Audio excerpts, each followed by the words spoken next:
Maganda po siya, pero akin lang po si Abby.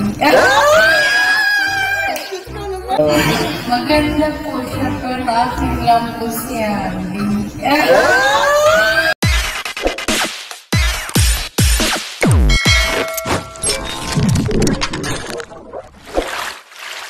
Okay guys, isang mapagpalang umaga, tanghali, gabi po sa inyo lahat. Sana po ang lahat ay nasa mabuting kalagayan at ligtas po sa anumang kapahamakan. Saan man po kayo dako ng mundo naroroon ako. Pumuli ang iyong likod, Maestro 21 TV. At sa ating video ngayong araw na ito mga kalingap ay tayo muli po ay magbibigay po ng ating reaction po tungkol po dito sa naging vlog kay Beyonce nila Presbyrador, kasama po dyan si Nathan Cute Vlog. At ito nga po ay naka-upload doon po sa channel po ni Kuya Bal. So sa hindi pa po nakakapanood po sa naturang video, sana po ay bisitahin po ninyo ang channel po ni Kuya Bal at doon po nyo po mapapanood ang buo, ang naturang video. Ito po ay ang bigyan po natin ng pansin, ang focus po natin dito sa video nito mga kalingap ay yung sinasabi po nila na napakaganda daw po itong si Beyonce. Natural na natural po ang kanyang beauty at yung yung katanungan po kung pagdating ng panahon po ay magbabago ba itong si Beyonce kay Papa Eds. So ang at isa pa po riyan mga kalingap yung sinasabing yung feeling ko ay may pinapasaringan ba? Yung tinatawag natin na may pinapasaringan ba itong si Baby Beyonce sa kanya pong mga ilang pahayag sa naturang vlog. So yan po yung ating pag-usapan. Maya-maya lang po ng kaunti mga kalingap. Pero bago po yan, tayo muna po ay magbibigay po guys sa ama at founder po ng Kalingap, Kuya Bal Santos Matubang. At tangkilikin po natin Ate Edna Vlog, Kalingap Rob, Kalingap Dan. At siyempre, kung bagong dating lang po kayo sa munting channel na ito, sana po ay inyo rin pong tangkilikin sa pamamagitan po ng pagbibigay nyo ng like, share, and subscribe. At tuloy, pindutin na rin po ang notification bell at nang sa ganon, tayo pa rin po ay magkita-kita at magsama-sama sa susunod pa pong mga reaction videos na ating gagawin. Likewise, Miguel shout out sa ating mga kasamaan po dyan sa Karepa, Kalingap Reactor Partners.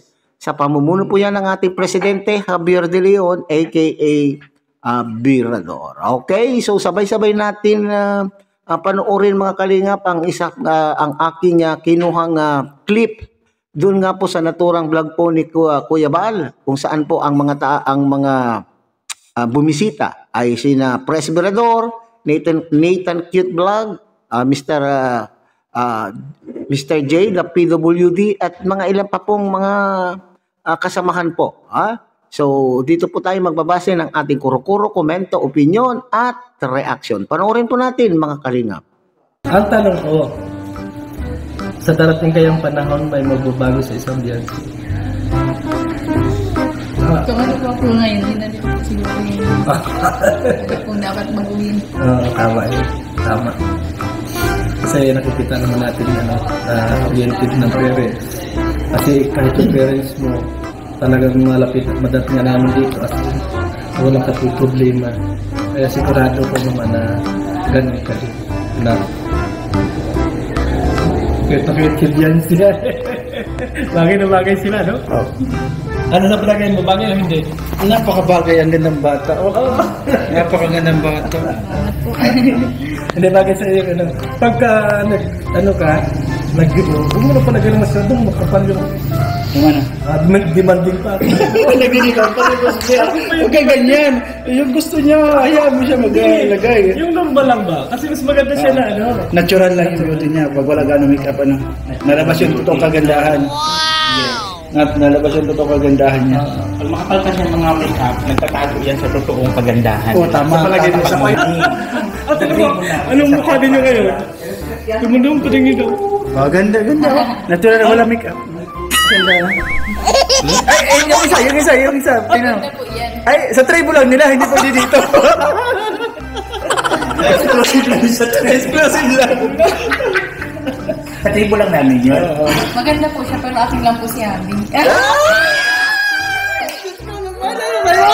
Sabi ko lang yan. Huwag ka mag-alala. Kasi meron magbibigay. Dahan-dahanin ko lang. Titignan ko kung hanggang saan ang tatag ng habi mo. Alam niyo kasi kung bakit marami nagbabas kay Biancy, ganito lang yan. Kasi maraming Yes, ito. pag ikaw kasi ingit ka sa isang tao kung bakit nandyan sa ikaw wala kang gagawin kundi iba siya kasi nabubuisit ka kasi bakit nandyan ka Biancy? Dapat ako nandyan. Wala naman sa kanila pagkakataon. Sa'yo nabigay yung pagkakataon. So ibig sabihin na bless ka. Hayaan mo nagbas ka nila kasi lahat na naman nagbabas. Pero proud ako kay Biancy. Kahit marami nang babas sa kanya, nakakita pa rin siya. Corrected ba? Kung akong from Hong Kong. At ito pang maganda ka na, mabait ka pa. Pinagpala. Kung pangit ka na, pangit ka ugali mo, impyerno ka talaga mapupunta. Grabe naman. Kasi totoo yun. Kasi kung ikaw yung iba, na mabas ka lang ng kaunti, para kang demanding, gano'n. As in, hindi ka mag-ibig sa Kagulan mo, pero katulan. Pero si Biancy, kahit talagang hindi siya pumatong sa baso. Kasi, Pero pag nasa tama. Ay, siyempre, alam ko yun. Kailangan na lumaban pag alam mo nasa tama ka. Yung dati kay Kalinga Prab, pinaglaban mo, di ba? Siya yung pinaglaban niya si Kalinga Prab doon sa mga basher. Sa ngayon, marami uling basher si Kalinga Prab, pero hinay-hinay lang, hindi naman tayo. Basta ang alam natin, na totoo yung inaamin niya. Kasi ang lakas ni Kalinga Prab nasa atin. Yung suporta natin, yung tiwala pa rin natin. Kasi yung mga nababasa sa kanya, hindi naman talaga alam kung ano ba talaga tunay na nangyayari.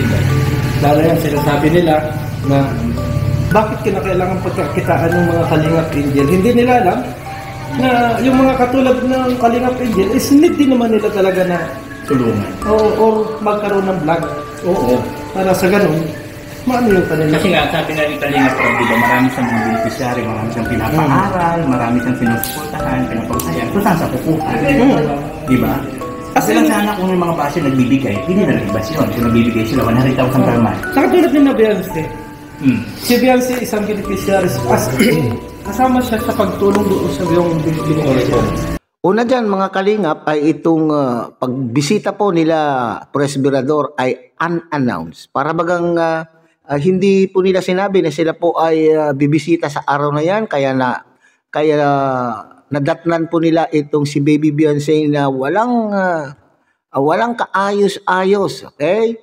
So dito nakita ko, napansin ko, ewan ko kung napansin din po ng ating mga nakapanood na po sa naturang video na talaga naman pong natural po ang beauty dito po ni Baby Biancy. Ganon din po yung mga sinasabi po nila Nathan Cute at siyempre itong si Presbyrador. At sila po ay nakapagmungkahi pa na sa kanya pong 18th birthday ay sana ay mild lang po yung kanyang gagawing make-up. Kasi mas lalong lumalabas po mga kalingap yung kagandahan po ni Baby Biancy. Lalo na po dyan sa vlog na yan ay walang ka-make-up, lalong lumalabas po yung kanyang kagandahan. Alam ko, baka mamaya sabihin na naman po ng ating mga ibang taga-suporta o mga taga-ibang taga-panood ng mga na sumusuporta sa mga iba't ibang angels. Okay, so lahat po tayo ay may ibang pagtingin, pero sa lahat naman po ng ating mga Kalingap Angels ay magaganda sa kanila pong sa kanilang in their own right. Okay? Mayroong kanya-kanya. Kaya nga parating sinasabi po ni Kalingap Prab, mga Kalingap na huwag ikumpara. Kasi ang bawat Kalingap Angel ay may kanya-kanyang kagandahang taglay at may talentong bawat isa ay may talentong taglay. Okay? So kaya nga sinasabi natin, beauty is in the eyes of the beholder. Okay, so kung ano yung maganda sa akin, maaring hindi maganda sa inyo. Yung hindi maganda sa akin ay maaring maganda rin naman po sa inyo. Yan lang po tayo Huwag po ninyong sabihin na tayo po ay bias doon sa pagsasabi natin na maganda itong si Baby Biancy. Okay? So yan. Dito naman po sa katanungan po mga kalingap ni Birador, na sana pagdating ng panahon ay huwag magbabago po itong si Baby Biancy. Napatunayan na po natin yan mga kalingap. Sana lang, yan po ang wish ng bawat EDSIN yan. Bawat EDSI supporters, iyan po ang kanila pong gusto. Na hanggang sa dulo po ng teleserye, ng Kalingap serye, ay talagang hindi magbabago si Baby Beyonce kay Papa Eds. At alam po naman natin, napakabait po. Napakabait po ni Baby Beyonce. Hindi lamang po si Baby Beyonce for that matter. Ganon din po ang kanyang mga magulang. Nakita po naman natin kung paano nila pakisamahan po itong si Papa Eds at pakitunguan itong Papa Eds. At yung acceptance, yung pagtanggap po nila kay Papa Eds, ay walang natin kung ito man po ay scripted o hindi. Basta ang mahalaga po dito, nakikita po natin na nagkakaigihan po ang Kalingap Edo sa pamilya po ni Baby Beyonce at the same time po kay Baby Beyonce. Okay. So ano naman po yung sinasabi po ni Maestro dito mga Kalingap na para bagang nagpapasaring. Nagpapasaring itong si Baby Beyonce. Bagamat ang kausap po niya diyan ay si Nathan Cute Vlog. So ibig sabihin, ay ito po yung sinasabi po nila, pinag-uusapan po nila yung kagandahan. Pinag-uusapan nila yung kagandahan at gumawi po doon sa punto na nakapagsabi si Baby Beyonce na, di baling ikaw ay maganda, basta ako sa akin itong si Habi. Di po ba? Ang feeling po ni Maestro po dyan mga Kalingap, para bagang ang katanungan po dyan ay supposedly, kung ako ay sinasabi, papaano yan Baby Beyonce sa dami po ng issue na ikinakabit kay Papa Eds at sinasabing maraming mga magagandang umaaligid, maraming umaaligid na magaganda o pumapalibot kay Papa Eds. Anong masasabi mo dyan? Kaya nga, sinabi po niya, di baling sila po ay nagsasabing maganda sa kanila pong mga sarili, basta ako, akin na itong si Habi. Di ba? So para ba, ang feeling ko dyan mga Kalingap, mayroon siyang pinapatungkulan sa kanya pong sinasabi. Hindi po ako sa nang iintriga, hindi sa ako ay nang iintriga. Naisip ko lamang po ito sapagkat kamakailan lamang po di ba? Kamakailan lamang po ay nagkaroon po ng mga issue tungkol po doon sa gustong umagaw. Gustong umagaw po kay Baby Beyonce, pero ang ibig sabihin doon ay kumpiyansa. Kumpiyansa po itong si Baby Beyonce. Kung ano po yung kanyang ganda, kung ano yung ganda na po niya at kumpiyansa siya doon sa samahan po nila ni Papa Eds. Okay, doon naman po sa mga baser. So, makinig kayong mga baser. Kagaya po yung ginawang pagtatanggol po ni Baby Beyonce kay Kalingap Rob nung itong si Kalingap Rob ay pinuputakti ng mga basers. Okay? So, bagamat napakabait itong si Baby Beyonce at tahimik, hindi lumalaban, hindi sumasagot sa mga basers po nila ni Papa Eds, pero ang sabi po niya dyan, mga Kalingap, ay tumatahimik po siya. Pero kung kinakailangan po niyang ipagtanggol naman po yung sarili po niya, ay nasagot din naman po. Kagaya po yung ginawa po niyang pagtatanggol po kay Kalingap Rob. Ibig sabihin, pag napuno naman, lahat naman po tayo, kapag po tayo ay napupuno na po tayo, kinakailangan din naman po tayong magsalita upang ipagtanggol naman po natin ang ating mga sarili. So,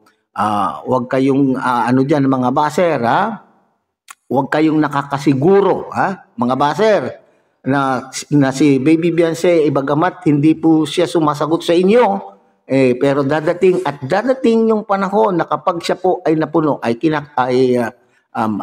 din po siya, malaban din po o lalaban din po ang isang Baby Beyonce. Naalala ko tuloy mga Kalingap, yung issue tungkol po doon sa screenshot o yung sa komento na malaswa, bakamat sinasabi po ni Presbyrador ay mapagpatawad naman po itong si Baby Beyonce. Pero kung tuloy-tuloy po itong ganitong sitwasyon ay asahan po natin na itong Baby Beyonce po ay tatayo at magsasalita upang proteksyonan naman po niya ang kanyang sarili, lalo na po ang kung ano man po ang lalo na po sa kanyang pamilya o mga minamahal po niya sa buhay. So mag-ingat-ingat po ang mga baser.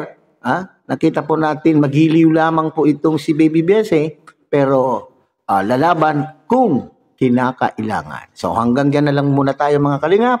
Muli tangkilikin po natin Kuya Bal Santos Matubang, Ate Edna Vlog, Kalingap Rob, at siyempre Kalingap Dad. At muli, pinakikiusapan po kayo ng inyong pong lingkod na sana po ay inyo rin pong tangkilikin ang munting channel na ito sa pamamagitan po ng inyong pagbibigay po nyo ng like, share, and subscribe, at tuloy pindutin na rin po ang notification bell. At nang sa ganon, tayo pa rin po ay magkita-kita at magsama-sama sa susunod pa pong mga reaction videos na ating gagawin. Muli, isang mapagpalang umaga, tanghali, gabi po sa inyong lahat. Mabuhay po kayo at God bless everyone.